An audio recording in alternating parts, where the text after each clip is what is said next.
آسان درس قرآن نحمده ونصلي ونسلم على رسوله الكريم اما بعد فاعوذ بالله من الشيطان الرجيم بسم الله الرحمن الرحيم اقرأ باسم ربك الذي خلق خلق الانسان من علق۔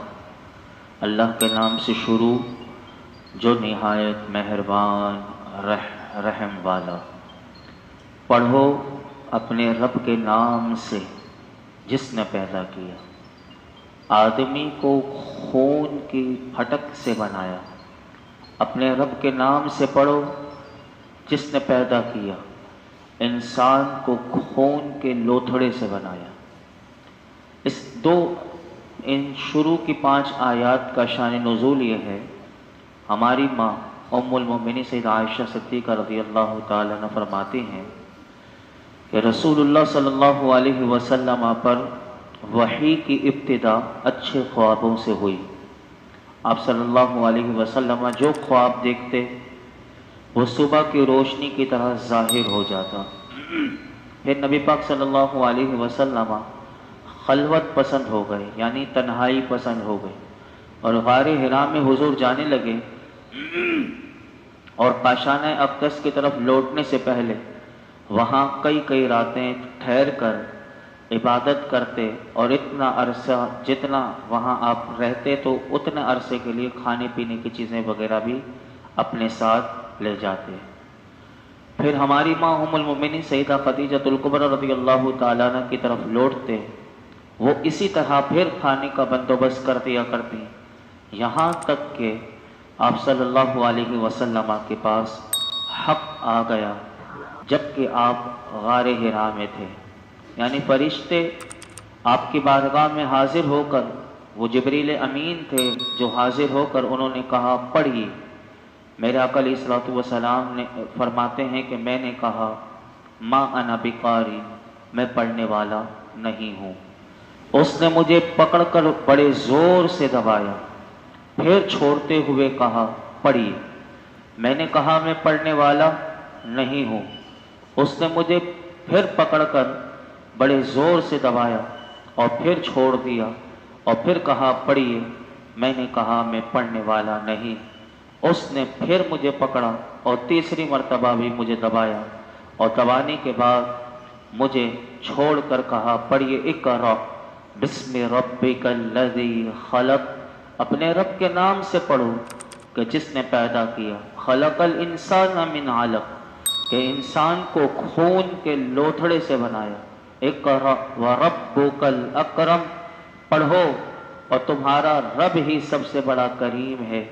الذی علم بالقلم، کہ جس نے قلم سے لکھنا سکھایا۔ علم الانسان ما لم یعلم، انسان کو وہ سکھایا جو وہ نہ جانتا تھا۔ اس آیت والی آیت کا اور اس کے بعد والی آیت کا علماء کرام نے یہ معنی بیان کیا کہ فرمایا کہ اپنے رب کے نام کا ذکر کرو کہ جس نے تمام مخلوق کو پیدا کیا، اور دوسرا معنی اس آیت کریمہ کا یہ کیا کہ فرمایا اے پیارے حبیب صلی اللہ علیہ وسلم، آپ کی طرف جو قرآن نازل کیا گیا اپنے اس رب کے نام سے شروع کرتے ہوئے پڑھو کہ جس نے تمام مخلوق کو پیدا کیا۔ یاد رکھیے گا کہ سورت کی ابتدا میں جو ہم بسم اللہ شریف پڑھتے ہیں، یعنی جو بھی سورت شروع ہوتی ہے اس کے شروع میں جو بسم اللہ پڑھی جاتی ہے تو فرمایا یہ سنت ہے، یعنی یہاں سے پتہ چلا کہ اقرأ بسم ربک الذی خلق، پڑھو اپنے رب کے نام سے جس نے پیدا کیا۔ تو سورت کی ابتدا میں بسم اللہ شریف پڑھنا یہ سنت ورنہ مستحب، اور اگر تلاوت کرنے والا جو آیت پڑھنا چاہتا ہے، علماء کہتے ہیں اس کی ابتدا میں ضمیر جو ہے وہ اللہ کی طرف راجع ہے، یعنی لوٹنے والی ہے، جیسے هو اللہ الذی لا الہ الا ہو۔ تو اس صورت میں اعوذ باللہ پڑھنے کے بعد بسم اللہ پڑھنا تاکید کے ساتھ یہ مستحب ہے، اور فرمایا کہ اگر تلاوت کرنے والا تلاوت کے درمیان میں اگر کوئی دنیاوی کام کرے تو تو اعوذ باللہ اور بسم اللہ پھر پڑھ لے دوبارہ. یعنی اس نے شروع تو اعوذ باللہ بسم اللہ سے کی تھی، لیکن کوئی دنیاوی کام کر لیا تلاوت کے درمیان تو پھر سے وہ دوبارہ سے پڑھ لے. اور اگر اس نے دینی کام کیا، یعنی قرآن پڑھ رہا تھا، کسی نے سلام کہہ دیا یا اذان شروع ہو گئی، اذان کا جواب دیا، یا سبحان اللہ کلمہ طیبہ وغیرہ اذکار پڑھے، تو پھر اعوذ باللہ پڑھنا اس کے ذمے نہیں ہے. یہاں سے اس آیت سے یہ مسئلے بھی علماء نے لکھے. تیسری آیت کریمہ کی تفسیر علماء نے یہ لکھی، اقرأ وربک الاکرم، پڑھو تمہارا رب ہی سب سے بڑا کریم ہے. یعنی دوبارہ پڑھنے کا حکم یہ تاکید کے لیے ہے. اور یہ بھی کہا گیا کہ دوبارہ قرات، یہ جو پڑھنے کا کہا گیا یہ قرات کے حکم سے مراد یہ ہے کہ تبلیغ اور امت کی تعلیم کے لیے پڑھیے.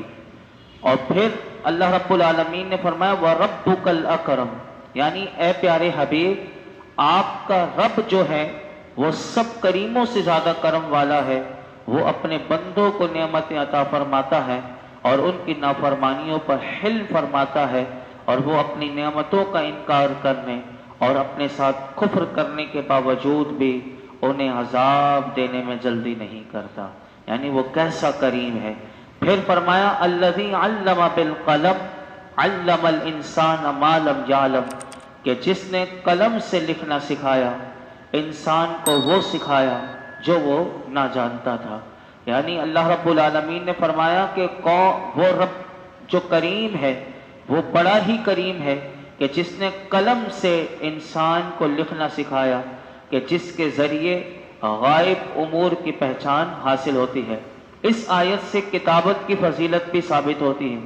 در حقیقت یہ جو لکھا جاتا ہے، کتابیں لکھی گئیں یا قرآن و حدیث کی تفسیر ہے، احادیث مبارکہ ہیں، اب یہ دیکھیے کہ یہ سارا جو لکھا گیا تو اس کے کتنے بینیفٹس اور فائدے ہیں کہ اسی کتابت کے ذریعے سے علم جو ہے وہ جتنے علوم ہیں وہ ضبط میں آتے ہیں، اور گزرے ہوئے لوگوں کی خبریں، ان کے احوال، ان کے کلام محفوظ رہتے ہیں.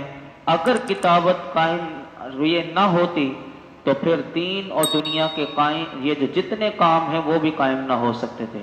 یعنی یہ جو قلم کے ذریعے جو لکھنا ہے یہ بھی اللہ رب العالمین نے انسان کو سکھایا. حضرت عبداللہ بن عمر رضی اللہ عنہما فرماتے ہیں کہ رسول اللہ صلی اللہ علیہ وسلم نے ارشاد فرمایا علم کو قید کر لو. اب علم کو کیسے قید کر لیا جائے؟ تو فرماتے ہیں حضرت عبداللہ بن عمر کہتے ہیں میں نے عرض کی کہ اسے قید کرنا کیا ہے؟ تو میرے آقا علیہ الصلوۃ والسلام نے ارشاد فرمایا کہ علم کو لکھ لینا گویا کہ اسے قید کر لینا ہے، کیونکہ حافظے اتنے مضبوط نہیں. پہلے زمانے کے لوگوں کے حافظے بڑے مضبوط ہوا کرتے تھے. اب دیکھیے کہ نبی پاک صلی اللہ علیہ وسلم کے زمانے میں ہی کہ کئی صحابہ کرام کتنے زبردست حافظے کے مالک تھے، ان کے بعد بھی دور دیکھیں، لیکن جتنا وہ دور نبوی دور سے دور ہوتا چلا گیا، آج لوگوں کے حافظے دیکھیے کہ بڑا کمزور سے کمزور ہوتے چلے جا رہے ہیں. یعنی دماغی جو حافظے کی قوت ہے وہ انسان کی صلاحیت وہ کم، یعنی اس کی یادداشت بہت کمزور. تو اب دیکھیے کہ یہ علم جو ہے یہ لکھ لینا، یہ اسے گویا کہ قید کر لینا ہے. اور اللہ رب العالمین نے 5ویں آیت میں فرمایا کہ انسان کو وہ سکھایا جو وہ نہ جانتا تھا. اس کے بارے میں مختلف قول ہیں. ایک قول یہ ہے کہ یہاں انسان سے مراد حضرت آدم علیہ السلام بھی مراد ہو سکتے ہیں کہ جو انہیں سکھایا ان کے رب نے. اور کیا سکھایا؟ یہ قرآن کے پہلے پارے میں ہے کہ دنیا کی تمام اشیاء کے نام جو ہیں اللہ رب العالمین نے اس کا علم جو ہے وہ حضرت آدم علیہ السلام کو سکھایا. اور جیسا کہ اللہ نے قرآن میں فرمایا وَعَلَّمَ آدَمَ الْأَسْمَاءَ كُلَّهَا، اللہ نے آدم کو تمام اشیاء کے نام سکھا دیے. اور دوسرا قول یہاں پر یہ ہے کہ یہاں انسان سے مراد نبی پاک صلی اللہ علیہ وسلم مراد ہیں کہ میرے آقا علیہ السلام کو اللہ نے تمام اشیاء کے علوم عطا فرمائے، جیسا کہ اللہ نے اپنے حبیب کے لیے فرمایا کہ وَعَلَّمَكَ مَا لَمْ تَكُنْ تَعْلَمْ وَكَانَ فَضْلُ اللَّهِ عَلَيْكَ عَظِيمًا، اور آپ کو وہ سب کچھ سکھا دیا جو آپ نہ جانتے تھے. اب بتائیے جس کو سکھانے والی ذات رب کریم کی ہو تو بتائیے کچھ باقی رہ جائے گا؟ اللہ فرماتا ہے ما لم تکن تعلم، جو بھی آپ نہ جانتے تھے اولین سے لے کے آخرین تک وہ سب آپ کو سکھا دیا. اور فرمایا کہ وَقَانَ فَضْلُ اللَّهِ عَلَيْكَ عَظِيمًا، اور آپ پر اللہ کا فضل جو ہے وہ بہت بڑا ہے۔ یہاں تک بیان کرنے کے بعد اگلی چھٹی آیت کریمہ میں ارشاد فرمایا کَلَّا إِنَّ الْإِنسَانَ لَيَطْغَىٰ، ہاں ہاں بے شک آدمی ضرور سرکشی کرتا ہے، أَن رَآهُ اسْتَغْنَىٰ، اس بنا پر کہ اپنے آپ کو غنی سمجھ لیا، إِنَّ إِلَىٰ رَبِّكَ الرُّجْعَىٰ، بے شک تیرے رب ہی کی طرف لوٹنا ہے۔ یہ ابو جہل کے بارے میں آیت کریمہ نازل ہوئی۔ ابو جہل کو اب دیکھیے کیونکہ وہ مکے کا رئیس بھی تھا، اس کو مزید مال اس کے پاس آیا تو اس نے لباس، سواری، کھانے پینے میں تکلفات شروع کر دیے۔ جیسے آج بھی کوئی غریب ہو مالدار بن جائے تو یہ انداز اس کا بھی نہیں ہونا چاہیے، بچنا چاہیے۔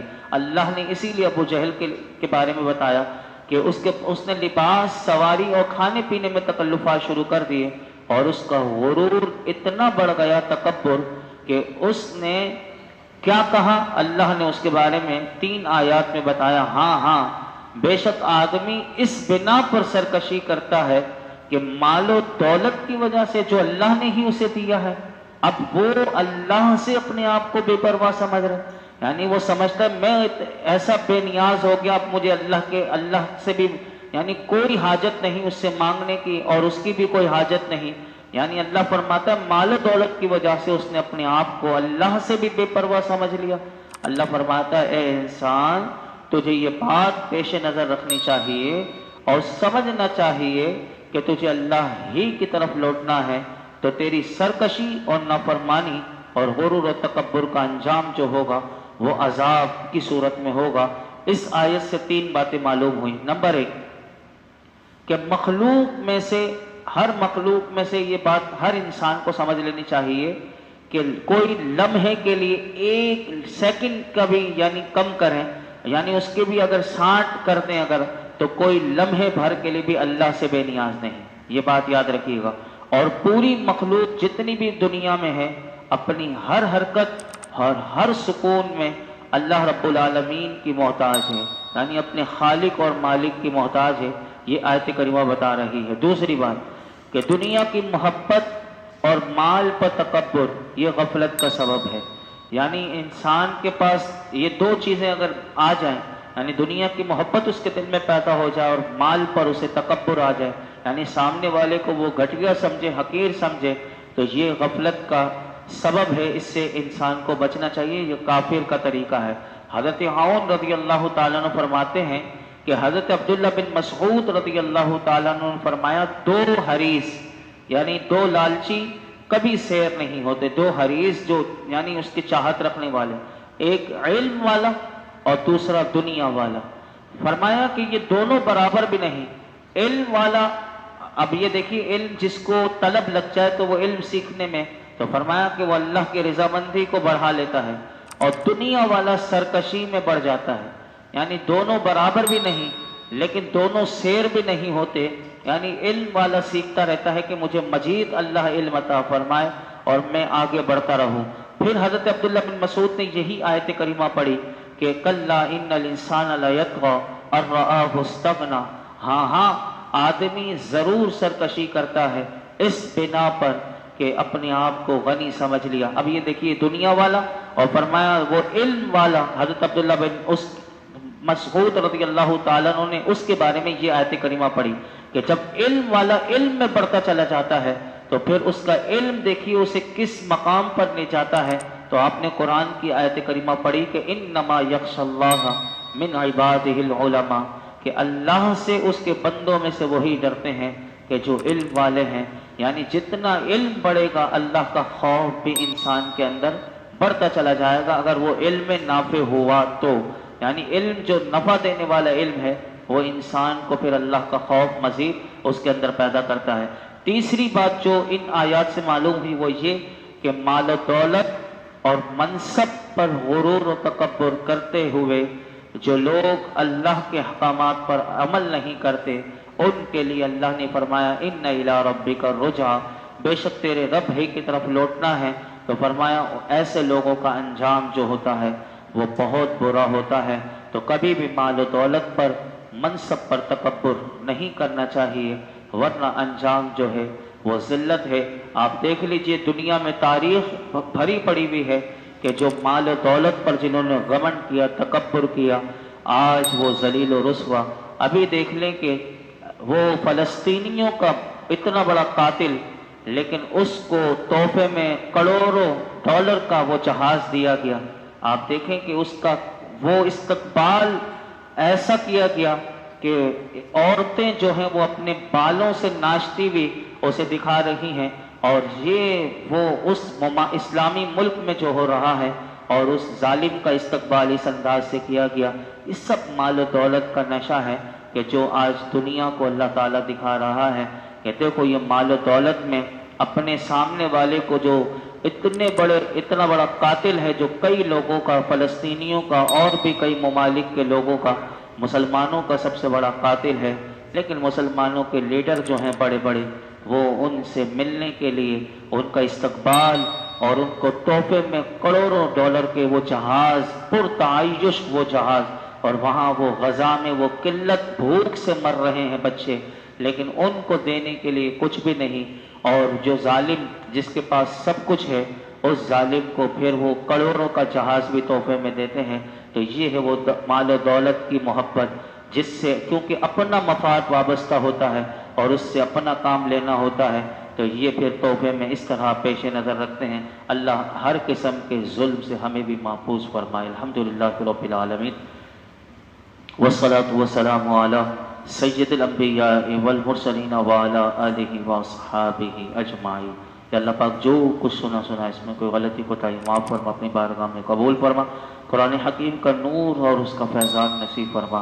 اللہ ہر قسم کے گناہوں سے بچنے کی توفیق عطا فرما، ہر قسم کے ظلم سے بچا، غرور و تکبر سے بچا، عاجزی عطا فرما، اپنا خوف عطا فرما، اپنی محبت عطا فرما، قرآن کا نور اور اس کا فیضان نصیب فرما، علم نافع عطا فرما، جہالت سے، گمراہی سے، بدبختی سے، زوال نعمت سے، نعمتوں کے پھر جانے سے، یا اللہ ہر قسم کی سرکشی اور بغاوت سے ہمیں محفوظ فرما۔ یا رب العالمین ہمیں ادب نصیب فرما، ہم سب کو با ادب با نصیب بنا۔